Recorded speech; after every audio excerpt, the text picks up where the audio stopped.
Hello everyone, this is Chandra Chaudhary और आज हम करेंगे क्लास 11th बायोलॉजी का chapter number 7 that is structural organisation in animals. आज है इसका video lecture number 12। Video lecture number 11 से ऑर्गन एंड ऑर्गन सिस्टम हमारा स्टार्ट हो चुका है, जिसमें हमने मॉर्फोलॉजी ऑफ अर्थवॉर्म कंप्लीट कर लिया था। आज है एनाटमी ऑफ अर्थवॉर्म। अब एनाटमी में आपको क्या क्या चीज़ें पढ़नी हैं, तो ऑब्वियसली एलिमेंट्री कैनाल पढ़नी है, एक्सक्रीटरी सिस्टम पढ़ना है, सर्कुलेटरी सिस्टम पढ़ना है और रिप्रोडक्टिव सिस्टम को आपको पढ़ना है। और आज की इस वीडियो लेक्चर में हम पढ़ने वाले हैं एलिमेंट्री कैनाल या फिर डाइजेस्टिव ट्रैक्ट। तो आज का जो वीडियो लेक्चर है दिस इज़ डाइजेस्टिव सिस्टम को हम कंप्लीट करेंगे। तो चलिए स्टार्ट करते हैं। सबसे पहले कि जैसे कि आपको पता है कि जो अर्थवॉर्म की जो बॉडी होती है वो सेगमेंटेड होती है, जिसको हम मेटामियर्स कहते हैं। ठीक है, तो उसके बेसिस पे कहाँ पर कौन से ऑर्गन की पोजीशन होती है वो याद रखना बहुत ही इम्पॉर्टेंट है। तो देखिए, सबसे पहले हम आपको जैसे कि पता है कि पहले आपका जो फर्स्ट सेगमेंट है जिसे हम कहते हैं पेरिस्टोनियम। ठीक है, अगर आपको याद हो तो पेरिस्टोनियम कहते हैं। And suppose this is the एक हमने बाहर का एक आउटलाइन बना दी है और दिस इज़ फर्स्ट सेगमेंट जिसे हम कहते हैं पेरिस्टोमियम। ओके, अब मैंने यहाँ पर क्यों ये दोबारा रिपीट किया है, क्योंकि यहीं पे माउथ की ओपनिंग होती है। Here opening of mouth, clear, this is mouth. So इसलिए जो माउथ की जो पोजीशन होती है वो फर्स्ट सेगमेंट में होती है, पेरिस्टोमियम में होती है। इसके बाद देखिए, इसके जस्ट बिलो मैं यहाँ पर नेम जो ड्रॉ कर लिखते जाऊँगी, उसी के साथ साथ कौन से सेगमेंट में उसकी पोजीशन है वो भी लिखते चले जाऊँगी, ताकि आप लोगों को पढ़ने में हेल्पफुल रहे।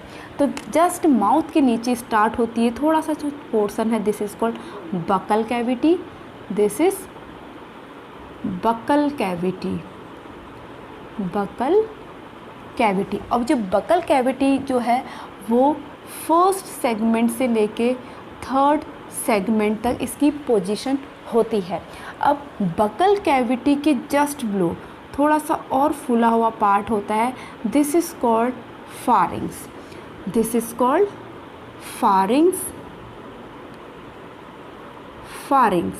और फारिंग्स की जो पोजीशन होती है वो थर्ड एंड फोर्थ सेगमेंट में होती है।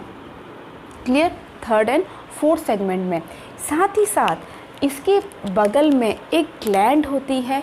हियर इसको मैं रेड कलर से बना रही हूँ। एक ग्लैंड यहाँ पर प्रेजेंट होती है, this is called फारेंजियल gland.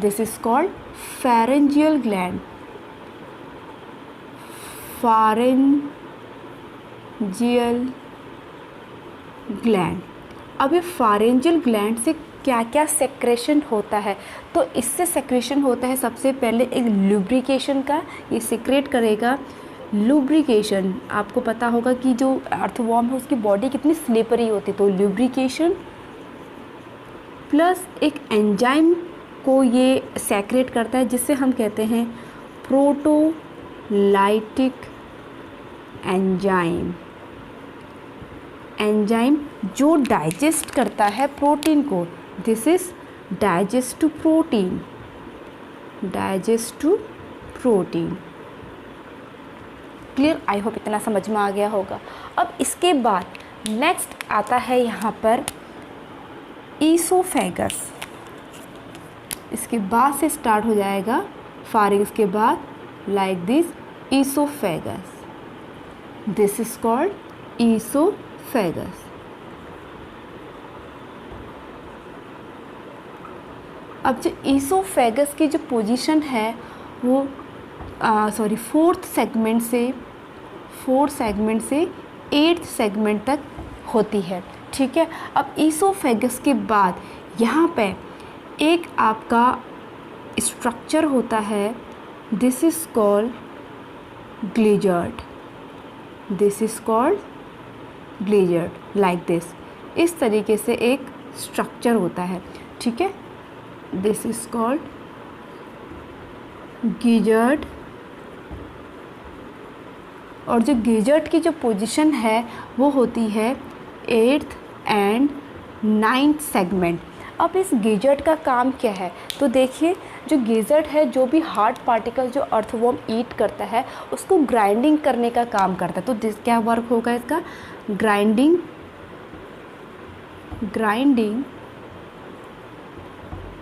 Of food particles, grinding of food particles. इसके बाद स्टार्ट होती है गिजर्ड के बाद स्टमक। जो स्टमक होता है वो पतला सा नैरो सा ट्यूबुलर होता है। This is stomach, this is stomach. और जो स्टमक की पोजीशन होती है वो 9 to 14th सेगमेंट तक होती है। अब इस स्टमक के अंदर भी ग्लैंड्स पाई जाती हैं, इस तरह यहाँ पे ग्लैंड्स है जिसे हम कैल्सीफेरस ग्लैंड कहते हैं। दिस इज कैल्सीफेरस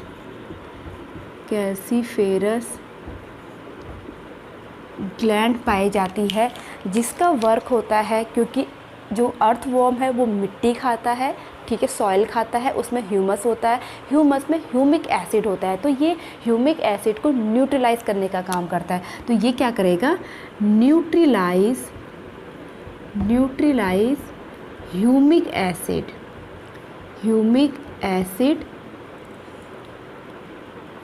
जो ह्यूमस से सेक्रेट होती है, ठीक है। तो कैल्सीफेरस ग्लैंड जो स्टमक में पाई जाएगी।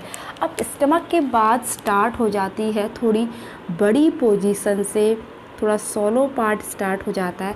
This is called intestine.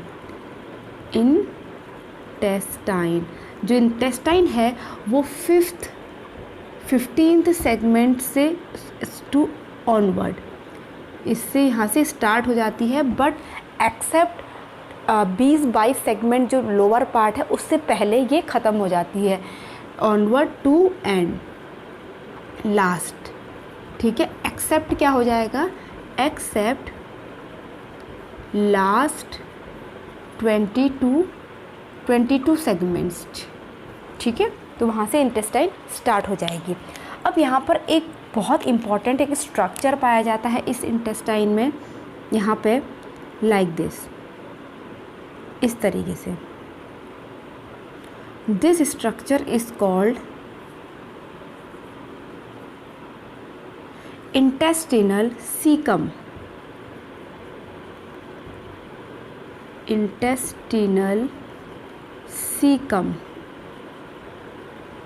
Clear, जिसमें से हार्मोन जो सेक्रेट होता है, सेक्रेट अमाइलेज हार्मोन।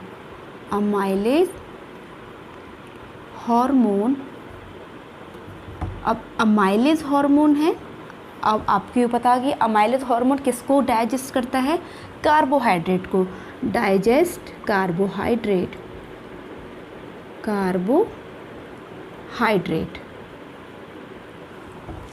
क्लियर, इस तरीके से यहाँ पर डाइजेशन आपका ख़त्म होता है। और जो इसकी जो पोजीशन है वो आफ्टर 22-23 के बाद इसकी पोजीशन होती है। लगभग इसकी पोजीशन हम क्या लिख सकते हैं, 22-23 की सेगमेंट पर इसकी पोजीशन होती है।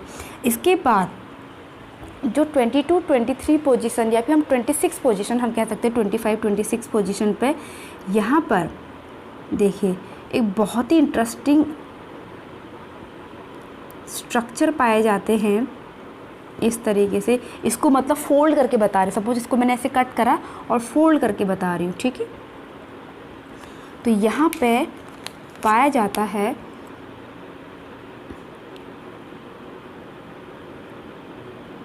Typhlosole. This is called टिफ्लोसॉल।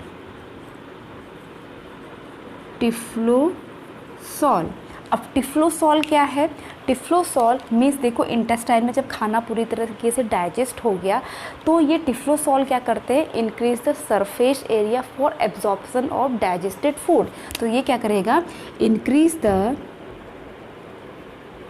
increase the surface area for digesting या digested food.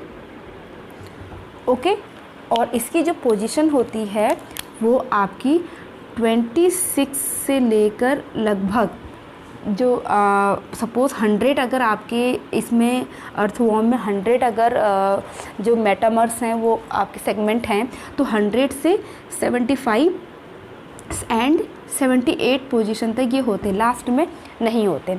अब सपोज़ मैं यहाँ पर ड्रॉ कर रही हूँ लास्ट, यहाँ से मैंने बीच का गैप रख दिया, सपोज ये लास्ट पोजीशन है और दिस इज़ एनस, ठीक है, जहाँ से रिमूवल ऑफ अनडाइजेस्टेड फूड होगा.